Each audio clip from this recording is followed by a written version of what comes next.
মুখ্যমন্ত্ৰীগৰাকীয়ে প্ৰায় মিছা কথাই কয় নেকি আমাৰ এনেকুৱা অনুভৱ হৈছে কাৰণ তেওঁ কৈছিলে যে শৰাইঘাটৰ হেক যুদ্ধ আমি জয় কৰিব লাগিব আৰু শৰাইঘাটৰ যুদ্ধ লাগিছে লাচিত বৰফুকন আজি লাচিত বৰফুকনৰ পৰিণাতিক যদি তেওঁ যদি এবাৰ যদি ভাবি চালেহেঁতেন যে এই মানুহখিনি কিন্তু বৰঅসম প্ৰতিষ্ঠাতাসকল হয় এই মানুহখিনিৰ ত্যাগ আছে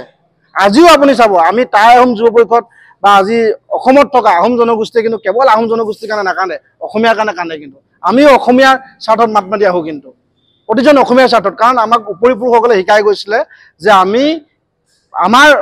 বৰ অসমখনত আমি থকা মানুহখিনিক আমি সুৰক্ষিত কৰাৰ ক্ষেত্ৰত কিন্তু আজি সেই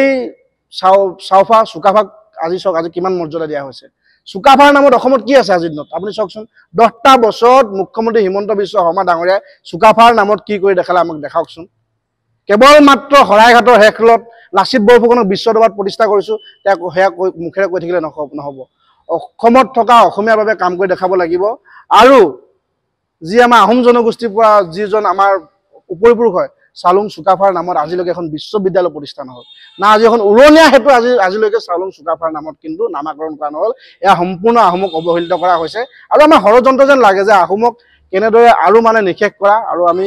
অসমত থকা আমি আহোম জনগোষ্ঠীক আমি পুনৰবাৰ কৈছোঁ টাই আহোম যুৱ পৰিষদ অসমে আহোমৰ যদি এই বিপদৰ সময়ত যদি আপোনালোক যদি আহোমৰ কাষত নাথাকে তেতিয়াহ'লে আমাৰ মানে এই কয় যে